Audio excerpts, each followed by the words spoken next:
Hey everyone, Brendan Snyder here. How are you? Thank you so much for joining me and welcome to a special review for the brand new Yes album, Mirror to the Sky. It is their 23rd studio album, just released on May 19th of 2023. We're going to dive into that here in just a bit. But before we get started, if you're new to my channel and you haven't already hit the subscribe button, please do.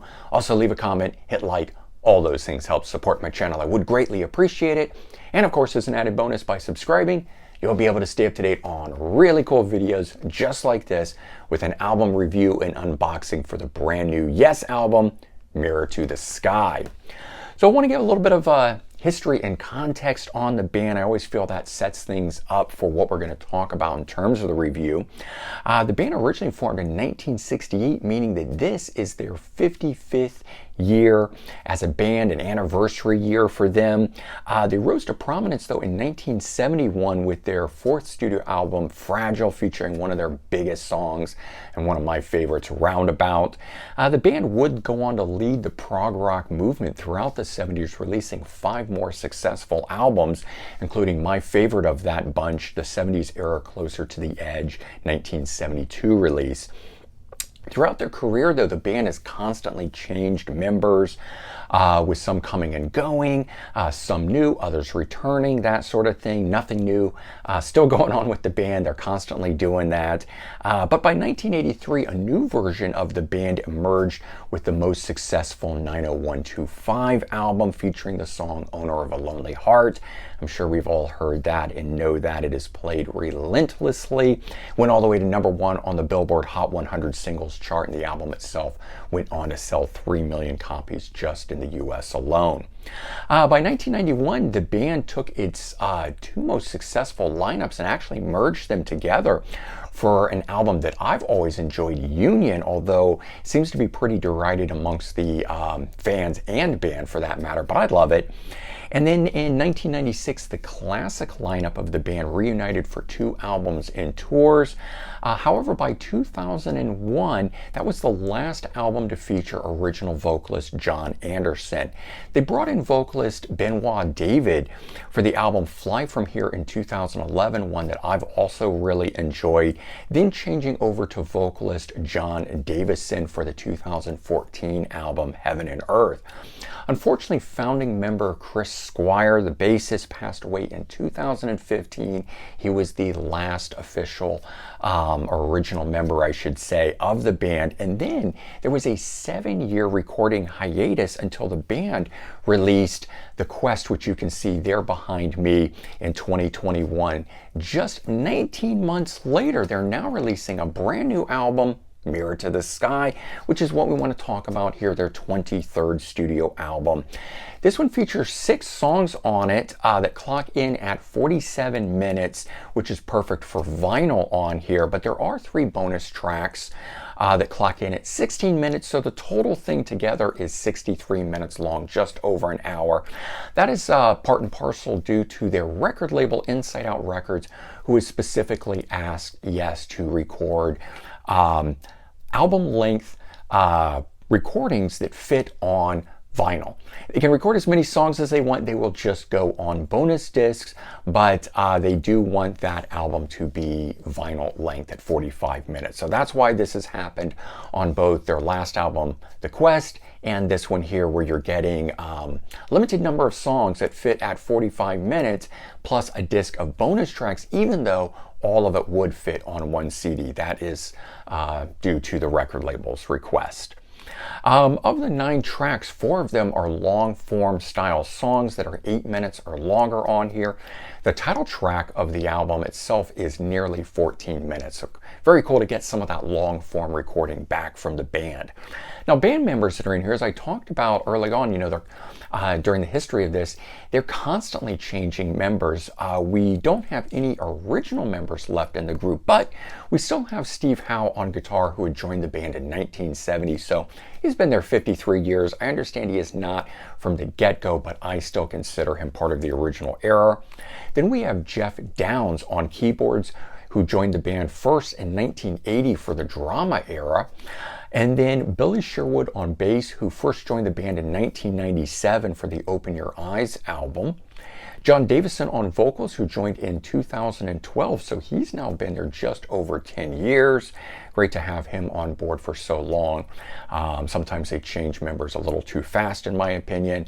And then we've got Jay Shallon on drums, who has just become an official member in 2023 here after the passing of drummer Alan White. And Jay had filled in on touring and played little bits here and there on the albums and things of that nature, but he was not an official member until just this year. So the album itself is far more progressive than the last two albums, Heaven and Earth, which came out in 2014, and The Quest, which came out in 2021.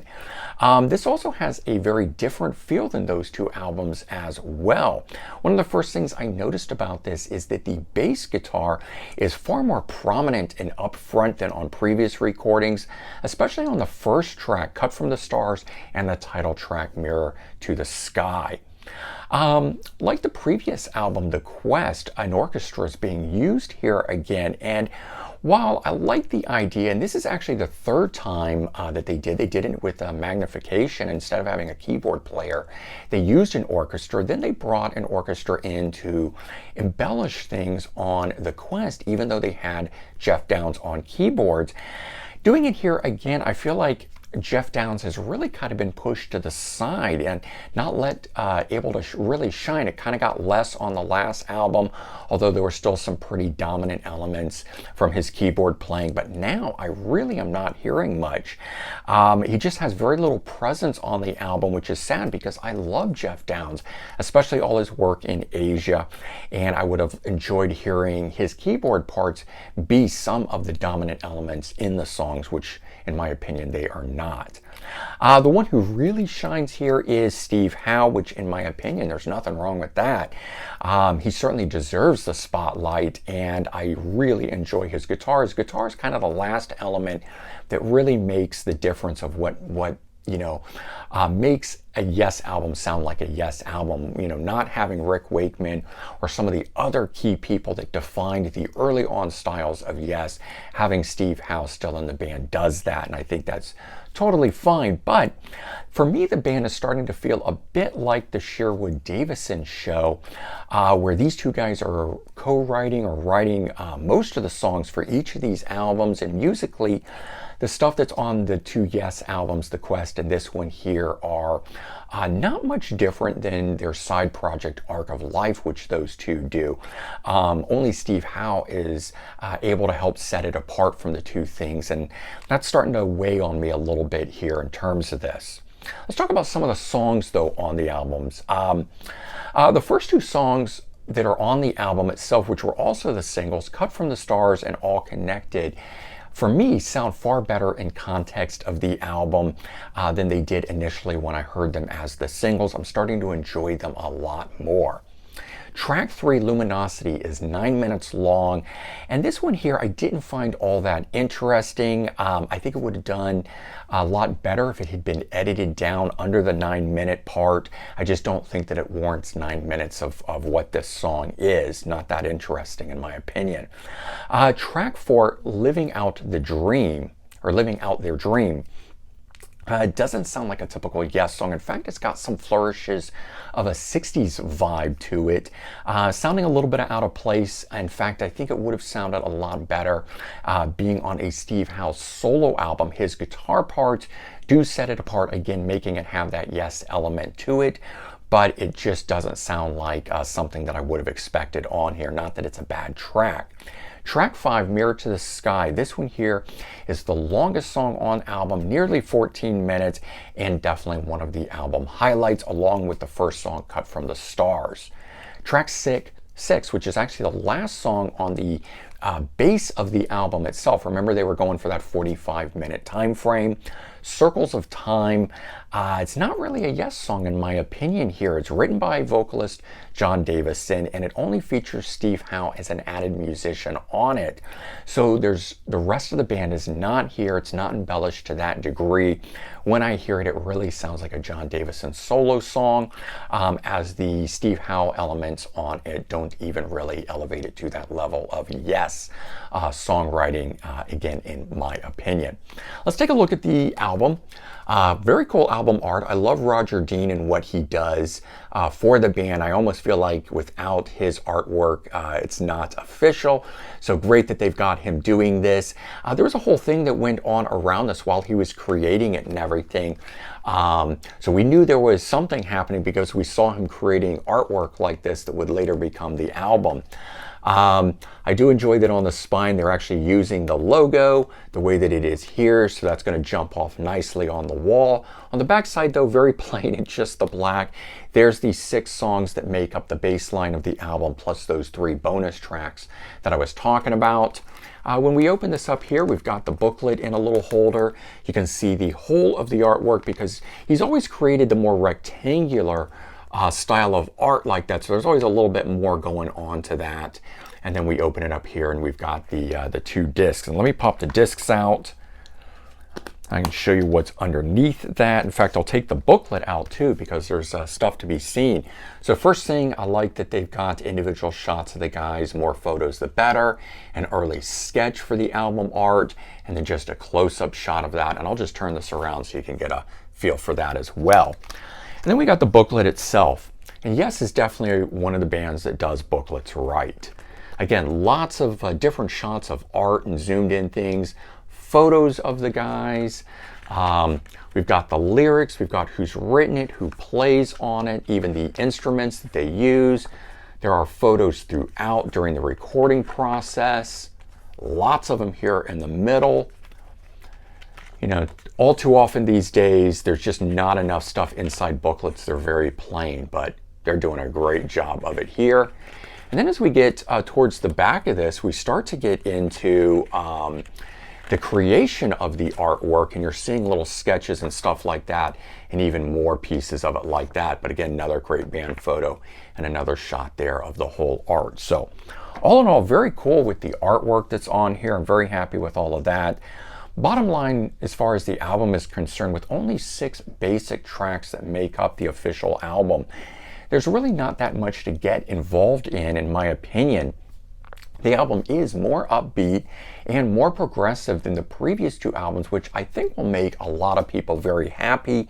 But I have to say that personally, I sort of feel a little indifferent about the album at the moment. The Quest pulled me in right away with the opening track, and even though it was a more mellow album, I was immediately into it, feeling it was a Yes album, although, as I said, a bit more mellow. Whereas this one here immediately starts off with that more progressive element. It's more upbeat, but there isn't really one thing on there that jumped out at me. So as I said, I'm a little indifferent at the moment, but it doesn't mean that I don't like it. I do think there is equal amounts on here to love as there is that I could take or leave.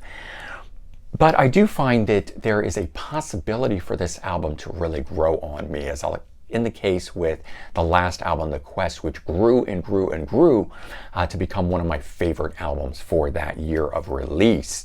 And I'm kind of hoping that this album will do the same, although I'm not entirely sure that will happen by the end. But in the meantime, I do recommend that you check out the album if you're a fan of Yes, you're looking for something new in the progressive rock area, and see what you think of their 23rd studio album. All right, so there you go. That is my review and unboxing for the brand new Yes album, Mirror to the Sky. As a related video, I did do a full review of The Quest, which you can see there behind me. I'll leave a link for that in the description if you want to check that out and compare the two. All right, everyone, take care, have a good one, and I'll talk to you soon. Bye-bye.